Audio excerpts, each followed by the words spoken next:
Saudaraku yang terkasih, kita bertemu kembali dalam firman menyapa pada pagi ini.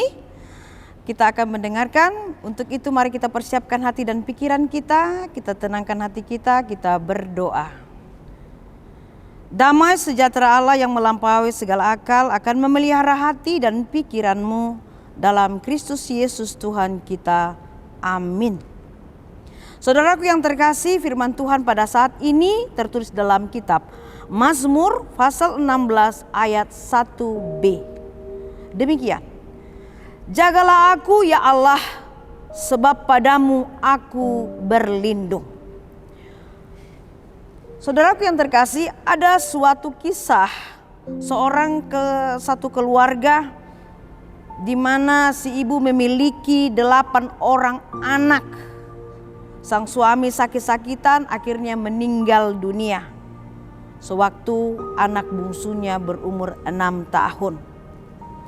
Dan ternyata juga dia memiliki banyak hutang ketika dalam perobatan suaminya. Nah, kehidupan ibu itu bersama anaknya yang 8 itu sangat bergumul sekali di dalam kesusahan mereka yang mereka rasakan setiap hari.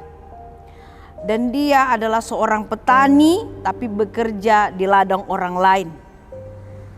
Sang istri juga terjerat utang yang sangat banyak. Bahkan dia juga harus berjuang untuk menyekolahkan anaknya yang 7 karena yang 1 sudah tamat SMA. Sang ibu selalu berlinang air mata dan kepedihan yang dia rasakan ketika seseorang datang ke rumahnya untuk menagih utang. Seperti orang yang tidak memiliki harga diri di hadapan orang si penagih utang itu juga. Dan tidak ada belas kasihan kepada orang-orang yang melihat penderitaannya.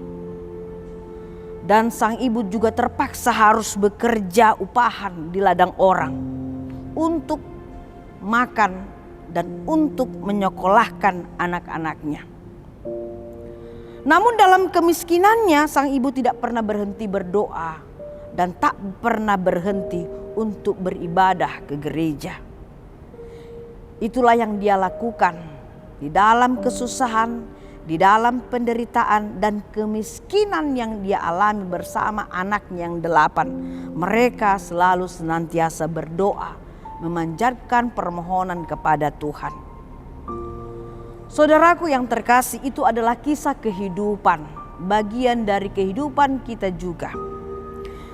Dalam pekerjaan sang ibu itu ternyata dia bisa menyekolahkan anaknya yang selalu ingin memiliki cita-cita yang besar.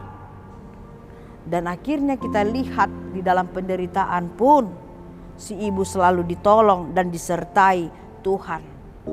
Hanya satu permintaan si ibu setiap dalam doanya. Dia tidak menginginkan supaya dia menjadi kaya atau memiliki sesuatu yang dibanggakan. Hanya dia minta, Tuhan berikan aku dan anak-anakku kesehatan. Hanya itu, doa yang singkat dan sangat sederhana. Tapi suatu waktu ada orang datang ke rumahnya dan bertanya kepada sang ibu. Dia katakan, "Ibu, kekuatan apa? Atau apa yang kamu lakukan makanya kamu bisa bertahan di dalam kemiskinanmu, di dalam kesusahanmu?" Tahu Bapak Ibu apa yang dia jawab? Dia katakan, "Hanya kepada Allah aku berlindung. Justru mungkin aku kurang bersyukur dalam hidupku. Dengan semua perbuatan yang ajaib yang kurasakan ini." Saudaraku, dia menikmati penderitaannya walaupun dia susah.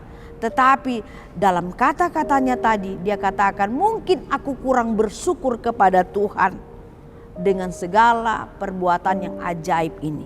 Ini adalah di luar pemikiran kita sebagai manusia. Mengapa orang bisa bersyukur di dalam penderitaannya? Nah, di sini kita bisa belajar. Ternyata yang dikatakan orang yang berharap dan berlindung kepada Tuhan adalah orang yang meletakkan hidupnya kepada Tuhan. Dalam nats ini, saudaraku, kita belajar tentang pergumulan yang dihadapi pemazmur yaitu Daud. Coba kita lihat dalam historisnya. Dia dikejar-kejar oleh Raja Saul untuk dibunuh. Begitu juga anaknya Absalom memberontak hendak membunuh ayahnya dan ingin menggulingkan tahta kerajaan Daud. Tapi hanya satu tempat pribadi, Daud hanya berharap kepada Allah saja. Karena itu satu-satu pribadi yang dia percayai, tempat dia untuk kembali berharap dan memohon perlindungan dari Allah. Saudaraku yang terkasih, jikalau ditanya kepadamu saat ini, siapakah pengharapanmu? Lalu ditanya, siapakah yang kamu andalkan dalam menghadapi masalahmu? Bapak Ibu harus jawab saat ini di lubuk hatimu yang paling terdalam. Dan pikirkanlah ketika engkau menghadapi kebuntuan dalam hidupmu. Atau saat ini kamu menghadapi duka cita di dalam hidupmu. Kepada siapakah engkau berharap dan berlindung? Firman ini mengatakan berharap dan berlindunglah kepada Allah. Karena Dia akan senantiasa menjagamu. Bukan untuk saat ini saja, tapi untuk selamanya. Dengarlah firman Tuhan dan lakukanlah apa yang difirmankan Tuhan. Tuhan akan memberkati. Amin, kita berdoa. Terima kasih Tuhan Yesus buat karya, keselamatan dan kasih setia Tuhan di dalam kehidupan kami. Kami percaya, kami berlindung dan berharap hanya kepadamu Tuhan. Karena Engkau akan selalu menjaga kami, menjaga dan melindungi kami sekarang dan untuk selamanya. Jadi apapun beban hidup, penderitaan, kesusahan dan duka cita yang kami hadapi saat ini, kami akan selalu setia dan berharap kepadamu. Dalam Yesus Kristus kami berdoa. Amin. Demikian Bapak Ibu dan Saudaraku yang terkasih, firman menyapa yang kita telah dengarkan. Ingat, selalu harap akan Tuhan dan bersemangatlah di dalam kehidupan kita. Shalom.